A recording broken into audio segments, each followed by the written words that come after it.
Hello everyone, welcome back again to my channel. If you're new to my channel, please hit the like button and subscribe to my channel.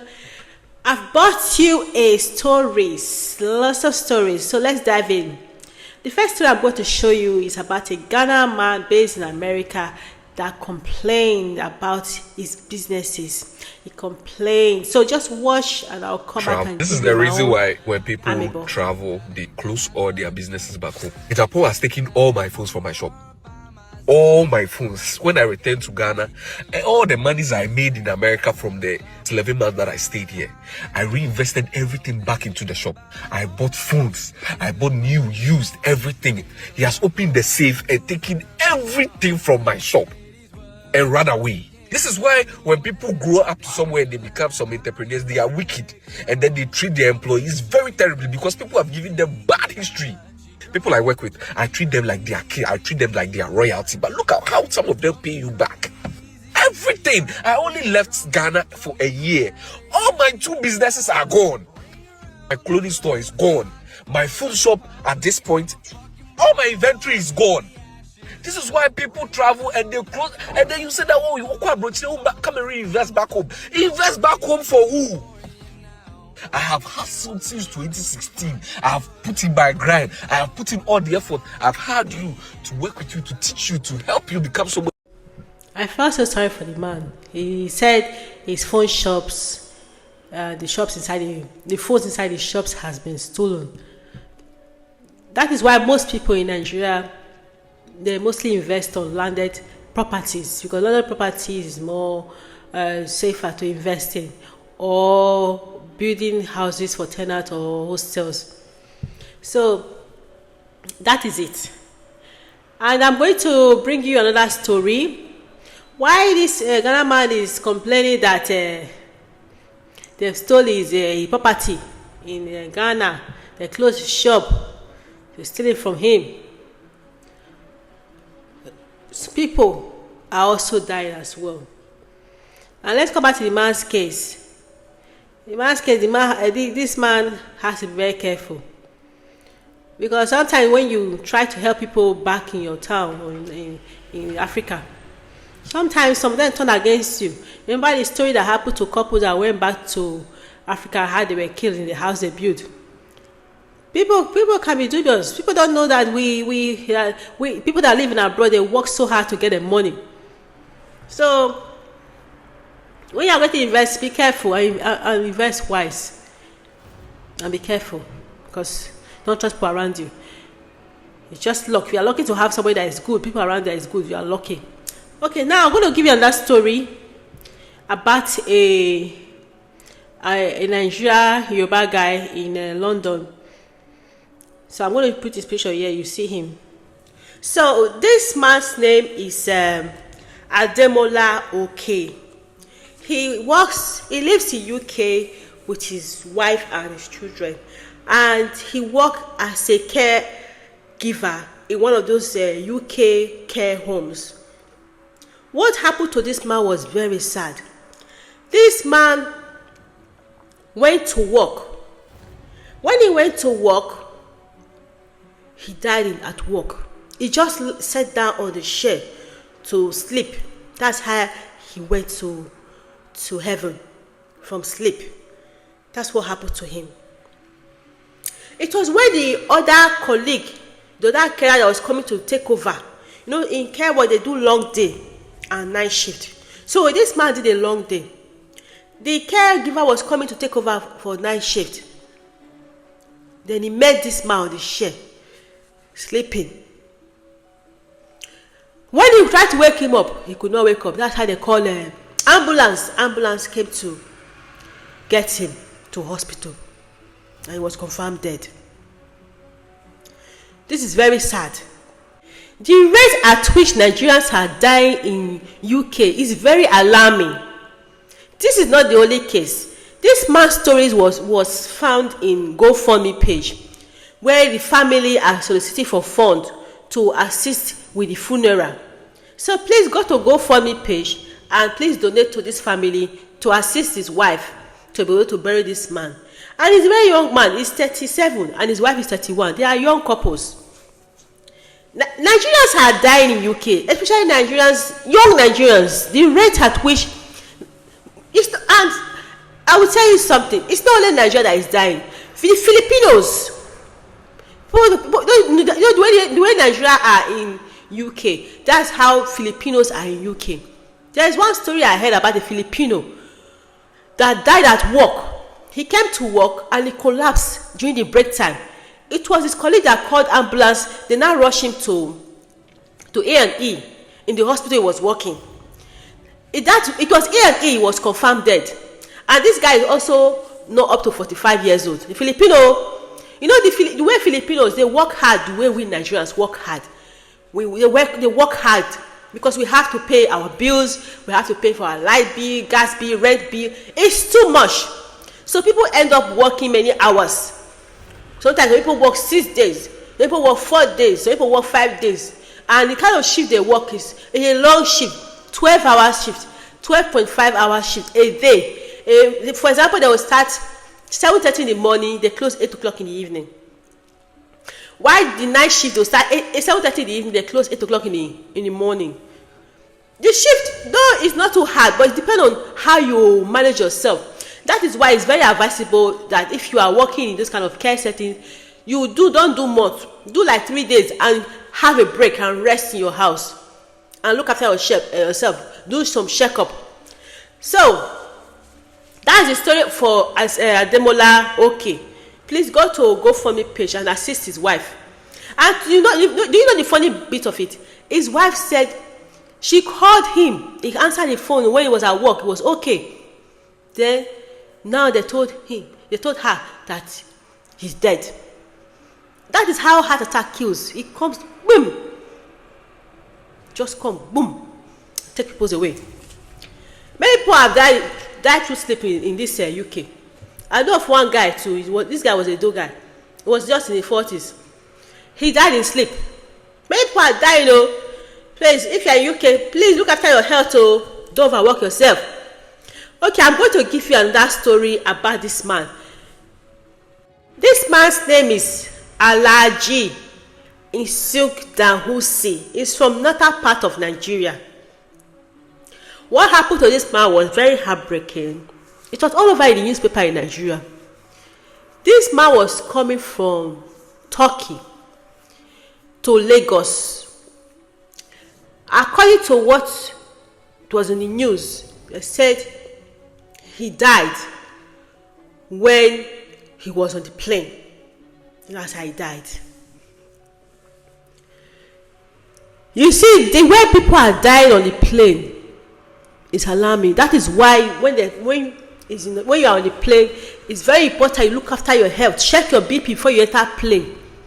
And also, if you can remember, there's a socks some people wear.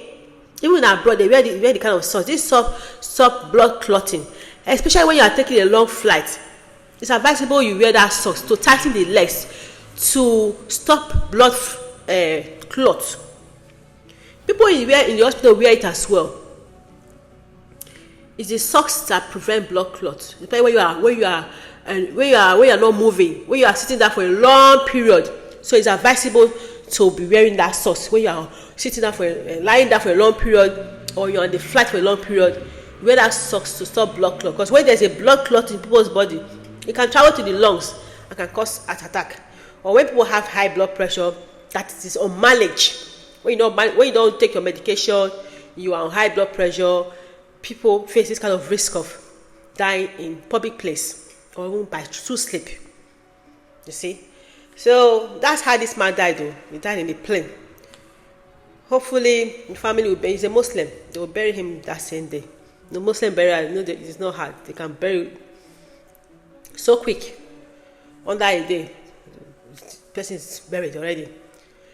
So I'm going to show you another story about this our Nollywood actor. So this our Nollywood actor, his name is Solomon Akeyesi. Solomon, according to the news, it was all over in the media 2 days ago. They say in Abuja, he lives in Abuja with his wife. According to the news the family gave to the public, they said he died through sleep. he slept and he did not wake up. That's how he died. He was a young man. He's from Akoko Edo, from Edo State. That's where he's from. So let's say rest in peace to him. It's very sad. I used to watch this man when I was growing up. He was a very, very brilliant actor. Me, I never knew he was from Akoko Edo. I never knew. I was thinking it was a Yoruba man anyway, because in son it sounds like Yoruba. But the same, he was a good actor. So rest in peace to him. And his family, I wish his family the peace to bear this pain, because it's very painful to lose a loved one. Very heartbreaking. So that's how this man died, through sleep. So it now seems that many Nigerians, many Nigerians, stress is not good for their body. The way there are people are dying through sleep, even in UK, in Nigeria, it's all account to hard working. You know, this man was an actor, hard-working actor. To be doing actor is not the easy thing. No. You have to think to put the characters together, to write what they are going to say. All these are stress in the body. Now, from all these things I'm not talking about, it now shows me that too much stress kills our body. That's what I can say now. Too much stress kills our body. It's very sad. So rest in peace. Please manage your stress load, though. Be careful out there. Hello everyone. Another story I brought again is it's about this story about Chief Augustine Nwaleze. According to the story, they did not show this man's picture. Me, I read this story on the Sun Nigeria. What happened to this man was he lives in Lagos, in Ajah area in Lagos.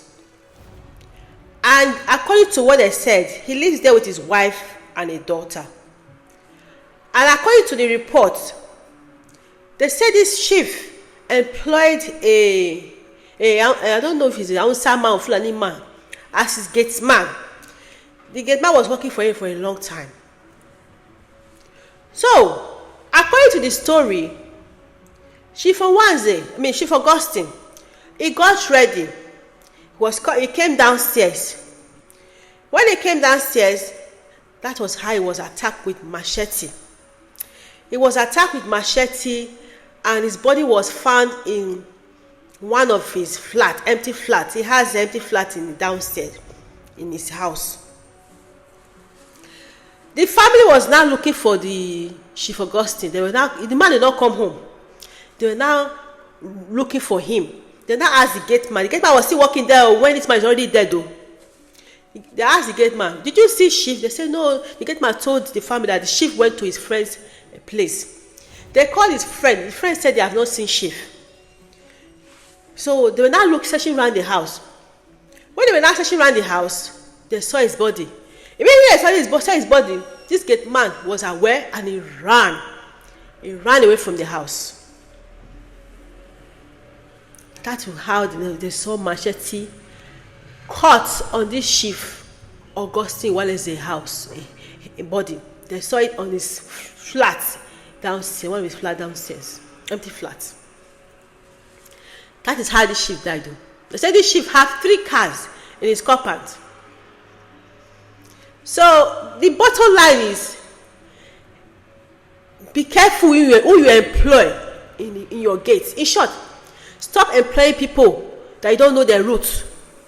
If you want to employ gatesman, make sure you have his CV. Make sure you know his family, where he's from. You can employ a Yoruba man. You live in Lagos there. You can employ a Yoruba man. You know where his wife is. You know where his family, because it's a job. Gateman is a job in abroad. It's like a security officer. They have family. Like now, that Hausa man now, that Muslim man that killed him now, he can't be traced. They won't know where he is from. They cannot go to North with the way North is hot now. They cannot go to North to go and look for him because they don't know his family. That's what I think. So it's wiser, if you want to employ people on your gate, please employ people from that state. Yoruba man, you employ Yoruba man, you know his family, you can trace him. Employ people that you can trace back home, that you can really arrest his family. That's what you're supposed to do. Employ people that you can traceable people, not people that you cannot trace. For example, can you trace the Hausa man to North? Even though if he go to North now, he might be, if for example, the family want to go to North to go and look for this Hausa man's family, they can kill his family in North. They will just call them Yamiri and just back them. So this is very heartbreaking. And this is not the first time this Northerners gate man has been killing people that employ them. There's one story I heard about a woman, happened 5 years ago in Edo State. This woman built a house. She was alone in the house. She now employed a gate man from the north to look after the compound. It was the gate man that went to call his friends. They now went into the woman's house and killed and killed the woman, steal the woman's necklace and burned the woman alive inside the woman's house. So all these stories, you learn from it. You know that you cannot employ people that you cannot trace back home. If you want to employ people to look after your house, employ people that comes from that state that you can trace the family. You can just write gate man needed. People in that area will come and guide your gate. Why are you going to people you cannot trace? Anyway, that's the story for now. For now, peace. Don't forget to hit the like button and subscribe. Bye for now.